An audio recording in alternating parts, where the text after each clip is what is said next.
Cow with Bo, the cows are here, shouted Montu. Tie them up, my aunt called from inside. I will bring their fodder soon. I am in the kitchen, in between things. Montu walked up to the cowshed, where the 3 cows were waiting, after returning home from a day in the meadows. There were 3 different colors, white, red, and black, aptly named Gory, Lolly and Collie. Of the 3, only Collie had a moon mark on her forehead, and was the most aggressive, while the other 2 were mild and friendly. Sometimes, when the person who milked the cows did not turn up, my aunt could milk the other 2, but not Collie. She only obeyed the person who milked her regularly, Gopu, and Collie's milk was the sweetest and the tastiest.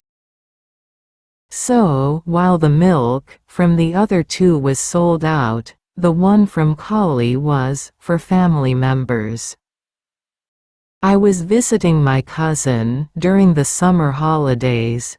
It was a usual routine, the homecoming of the cows, their watering, and providing fodder, and the arrival of the man, Gopu, who milked them. Then the milk would be sent out, before it was night. Same routine followed at dawn, before the cows were sent out to graze, with the cowherd. They were milked before sending them off. Summer days in Koraput can be hot with occasional showers, breaking the heat waves. The forest and orchards fruit and flower in spring, and depending on the year, mangoes are available in plenty. I sat down to suck on the ripe mangoes, watching Montu do his chores. I was a guest, though at times I lent a hand in the household work and joined Montu in carrying out errands. However, tying the cows was not my cup of tea. I was scared of the horns. Gopu was very friendly, and over the last few days, had instilled in me confidence that I could milk Lolly, and I had done that just once for fun with his help. During the last few days, Gopu had been absent in the evenings, due to some work, and I had helped Aunt by milking Lolly and Gory but not Collie. We waited till the next morning for Gopu to milk her. Gopu also, at times, took the cows to graze in the outskirts, when during summer, the cowherd would have errands, and only the cowherd's son would be available to go with the cows. That night, the kids did not like the taste of the milk of the other cows, though they drank it at bedtime. No one knew why Collie was so fond of Gopu, and let him milk her without trouble. Montu had told to me once that initially Collie troubled Gopu also until the day when he took the cows once out last summer for grazing.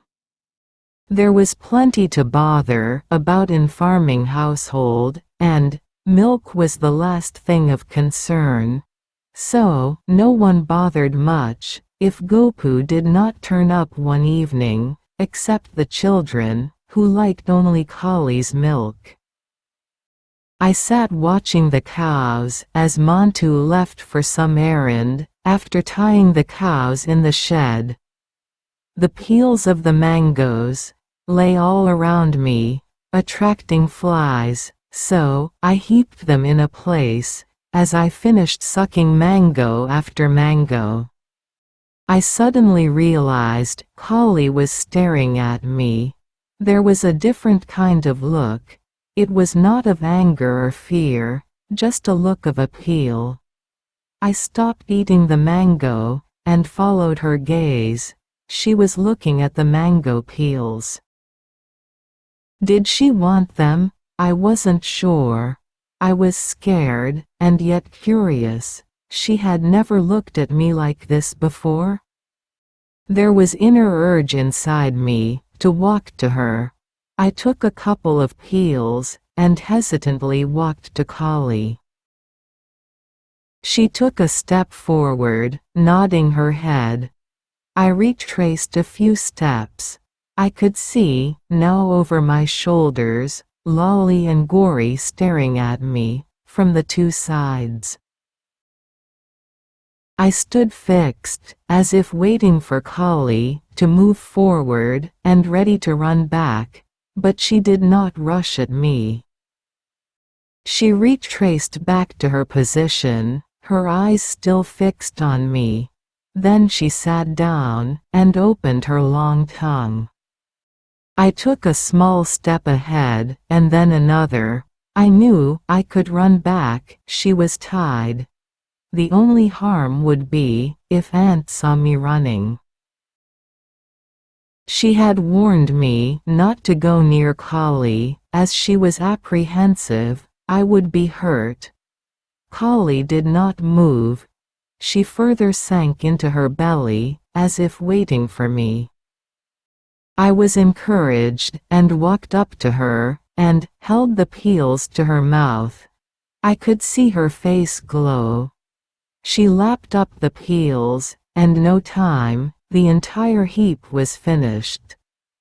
I did feed a few peels to the other two cows as well. And that is when I noticed that she seemed happy with me.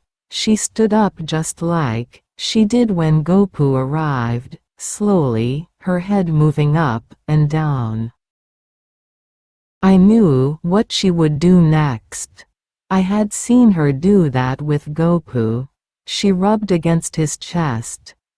But I was small for her. But I stood intact. She lowered her head on my shoulder, and began licking my face. "What are you doing there?" my aunt's voice echoed, and I turned to look at her. "Nothing," I stammered, the drops of saliva from Collie dripping from my cheeks. "Oh, my God! It is a miracle. She has been licking you. How did this happen?" my aunt asked. I never lied to her, and so narrated to her the entire incident. So that is the secret of Gopu. He must be feeding her mango peels when she goes to graze. Initially she used to trouble him also, my aunt said. "Next time, Gopu does not turn up, let me try," she said, as she poured the rice water and bran mixes in the pounds for the cows. But Aunt did not have to wait long for the day. That evening Gopu did not turn up.